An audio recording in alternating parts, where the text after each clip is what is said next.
the beginning of a relationship, the heightened sexuality is not real intimacy. That's called lust, people. That's called lust. Everybody has it. And no matter how hot your sex is at the beginning of a relationship, that's not how it is year 1, year 2, year 5, year 10, year 19. Shh. Welcome to the Secret Life Podcast. Tell me your secret. I'll tell you mine. Sometimes you have to go through the darkness to reach the light. That's what I did. After 12 years of recovery in sex and love addiction, I finally found my soulmate, myself. Please join me in my novel, Secret Life of a Hollywood Sex and Love Addict, a 4-time bestseller on Amazon. It's a brutal, honest, raw, gnarly ride, but hilarious at the same time. Check it out now on Amazon.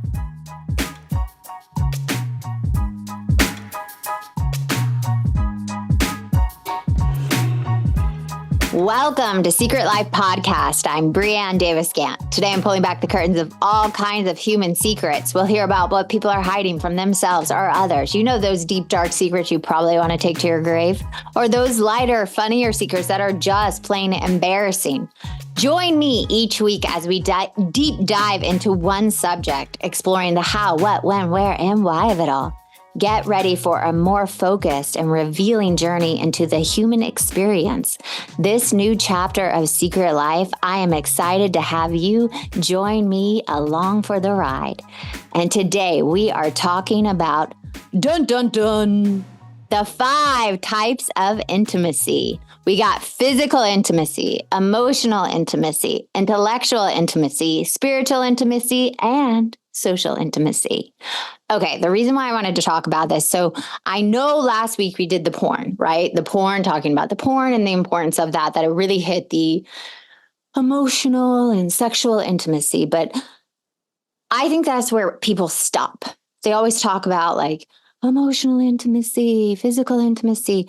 And when I actually talk to people, my clients, about intimacy, they always think I talk about sexual intimacy. Nothing else. That's all they think I'm talking about. I'm like, no, there's 5 types. So let's do the first one. So physical intimacy, sexual intimacy.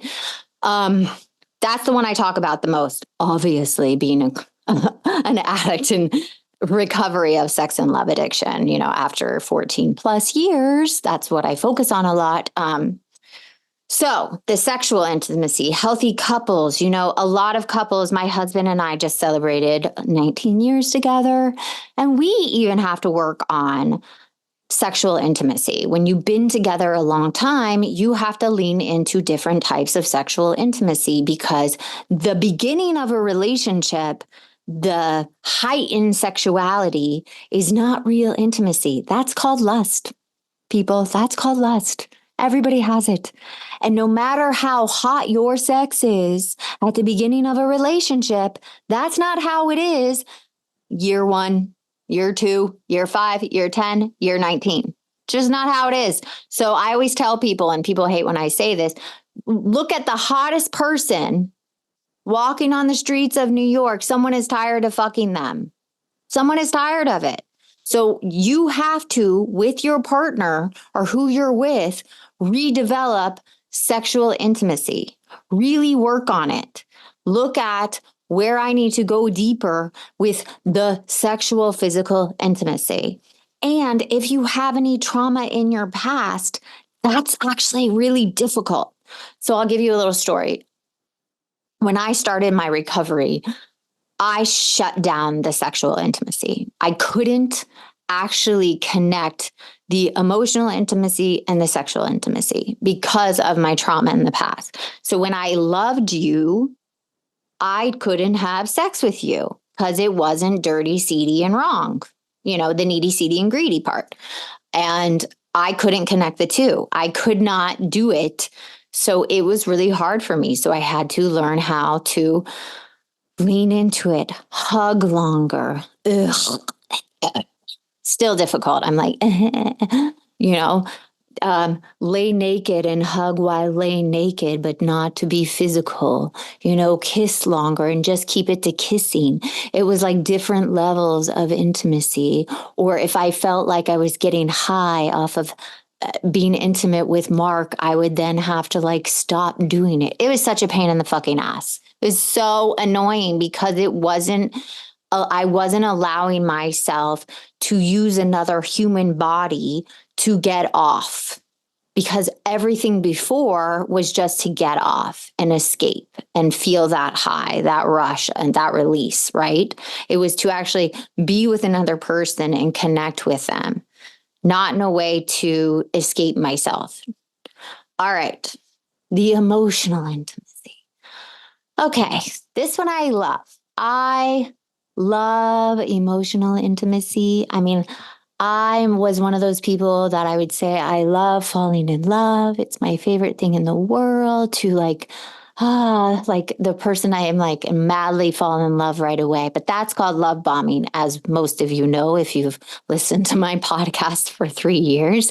That's love bombing. That's not the same. That's like infatuation, like telling someone, feeling you're close to them immediately. And I used to do that with friends too. I mean, these are things you could do with friends, is you lean into emotional attachment very quickly with them and feel so close to them so quickly that it's like together. But unfortunately, that isn't even real intimacy. Real emotional intimacy takes time to build. So anything you're with right now that feels like, oh, we just know each other so well, so quickly. I just met them and I felt that bond right away. Or oh, they just knew me. Warning sign, red flag in a friendship and in a partnership. Not a good sign. That is usually some form of love bomb or trauma bonding, like your trauma recognizes their trauma, or similar, chemistry that's being let off, because real emotional intimacy actually takes time. I would say for my husband and I, for us to find real emotional intimacy, being completely open, completely vulnerable, sharing our most deepest, darkest needs, feelings, deepest thoughts, like the deep, deep ones, not the shallow ones, or I want this in my life and this and this and this, but slowly revealing them, not dumping them on somebody. I think that probably took a good 10 years, at least a good 10 years.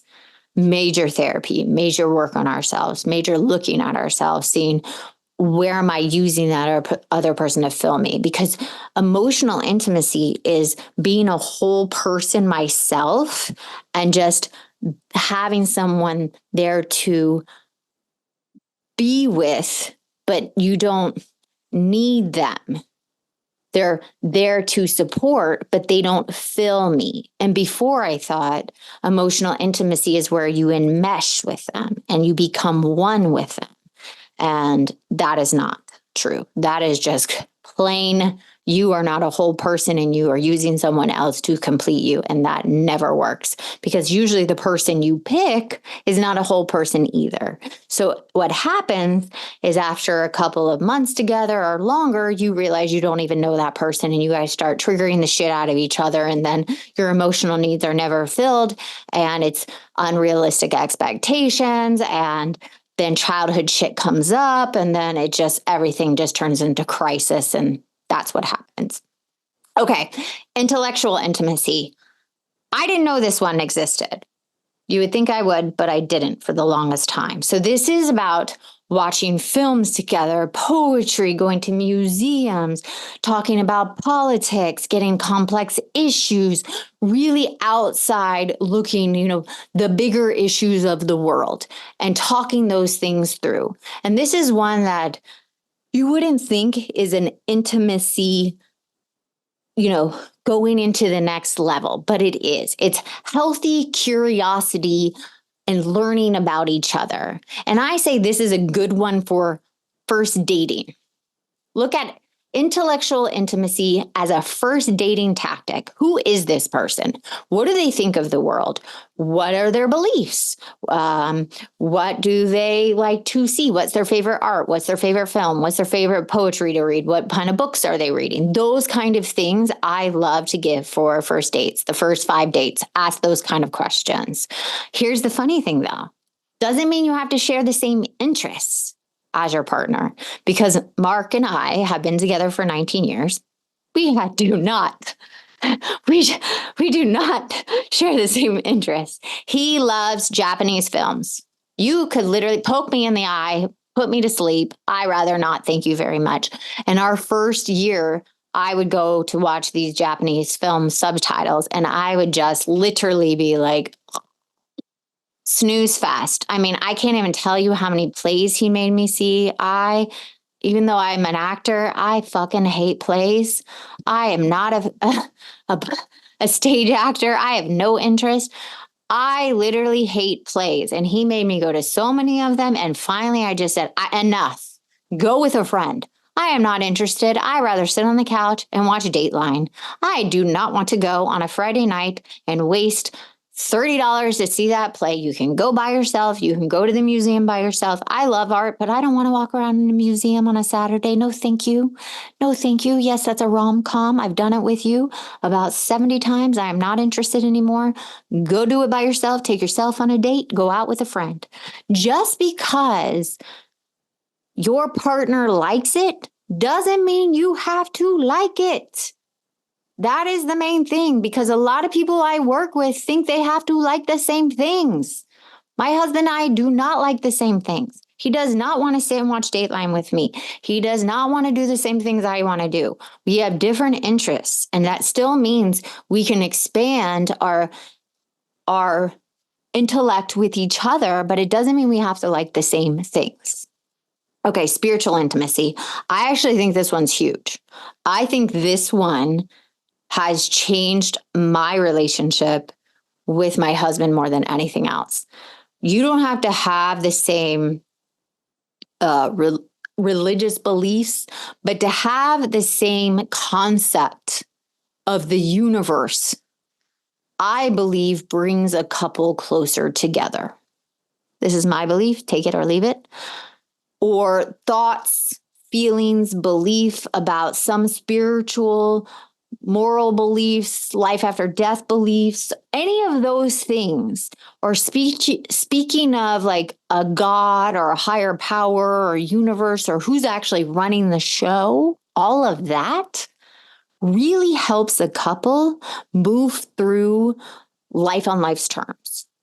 Helps them go through the hard times, because there comes a time in every couple, especially after a very long time together, or even after a year or after 6 months, where the going gets tough. Shit comes up. Every couple, no matter how great you are, things come up. You trigger each other's life on life's terms. There's death, there's job loss, there's next level shit where you're like going to the next level.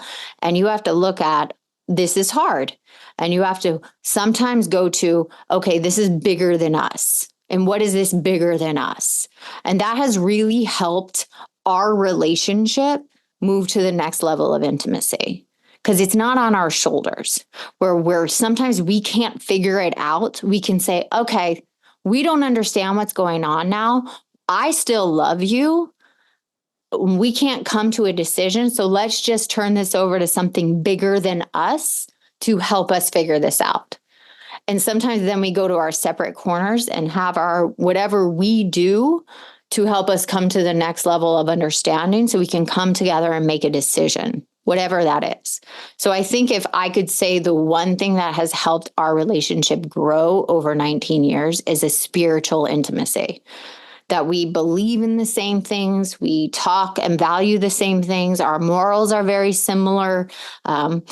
We talk about what life is about, the concept of death, where we are religiously, all of that. And we really try to communicate and connect on that level. And that's the one I think, if I could put my money on, is the game changer. and really, really get you through the tough, tough times. The times where you're like, fuck this shit. I am out. Peace out. Packing my shit. I'm out. See ya. The money issues, the moving issues, the name it all. It could really save you through all the hard issues. So if you are struggling in your relationship, I would say try to find some kind of common ground to have a spiritual connection over. I know this is hard right now, and we don't understand why we're going through this. And I know I loved you and have loved you. And can we just say this is happening for a reason and we don't understand it? Can we turn it over to something bigger than us that we will sooner or later get to the other side? And that is a game changer. So try that if you're struggling right now. And the last one, social intimacy. Okay. Well, here's a problem. I'm an introvert. I actually like being home. I'm a homebody. I don't like to be out social. And when I'm social, I like to be with one person. I'm a connector to one person. I don't like groups. I don't like parties. I don't like events. I get really nervous when we have like a red carpet or an event. I don't like to be around a lot of people at once. I have social anxiety. Mark is a little better than me. He has a little social anxiety sometimes, but he's better than me with groups. He has more fun. He loves going out. He loves doing that stuff. But so we're really different socially. He enjoys all that. I do not. I would rather stay home 24/7. I'd be happy as a camper being home all the time, except traveling. I love traveling. But anyway, so this one is really important for some people and other people it's not. So I would say for us, it hasn't affected us, but I know for other couples that we have worked with, if this social intimacy is not worked on, it actually can break a couple. So that means social intimacy is if you share the same interests, you spend time together as a couple with other couples, you have couple friend groups, you go out together, you do things together, you take cooking classes, you learn salsa dancing, you try new restaurants, you take yoga classes together, you do those things together. But I will say, Mark and I do things together. Throughout the years, we go and do things together. We go hiking together. We go to breakfast together. We do those things together. But what we don't do is we don't go out with other couples. When we do, we have a good time, but it's not a big intimacy one that we work on all the time. So that's probably the least one in our relationship after 19 years that we do a lot of. But for other couples, it's a huge deal that if you don't open your relationship, and probably because we have a 5-year-old and COVID happened, we don't do it as much, but that's called a closed system. So if you don't open your system to have other people in your world and you see them and you go out as a couple, that can happen. It can close the system and the system dies in a closed system. But the good thing is you also, in that closed system, if you don't then have your individual lives, that even closes the system more. So here's the goal. If you are out there in a relationship or not in a relationship, that's okay. You can practice these intimacies, obviously not the physical one, with your friends. Look at where you're socially connected to them, intellectually connected, emotionally connected, all those spiritually connected to your friends or your family members. And then if you're in a relationship, look at all these 5 and see what degree are you connected to your partner, physically, intellectually, spiritually, socially, and see where you can build and be better, where it's not so great. For us, it's the social intimacy, not so great. Something we need to work on, something we need to be like, okay, we need to go on more dates. We just are trying to do that. Okay, we need to go out with more groups. We need to maybe go out with a couple. We need to expand that area of our lives because when we do it, it actually brings more joy to our life. It actually makes us feel more alive and connected because connection is actually the thing that gets us out of isolation and self. And that for my disease of sex and love addiction, and which is an intimacy disorder, sex and love addiction that's all it is, an intimacy disorder. helps me live a fuller life, helps me stay connected, help me stay out of self, helps me stay away from all those things that plagues me, not good enough, fear of abandonment, fear of not being loved, fear of rejection, all those things. So I hope that helps you. And I hope our experience as a couple has enlightened and made you look at your relationship or the relationship you want in the future of how you want to live your life with a partner if you're dating. So if you are dating, look at your intellectual intimacy, social intimacy. Have you met their friends yet? See if you can open that door. Spiritual intimacy. What is their moral values are? Are they religious? Are they spiritual? These are things you can ask a partner or someone you're dating. So thank you for joining me. I love this episode. This is so exciting. And thank you for listening to Secret Life Podcast. I'd love to know if you have any thoughts about this week's topic. And if you'd like me to talk about something, please send me a note to secretlifepodcast@icloud.com. Until next time.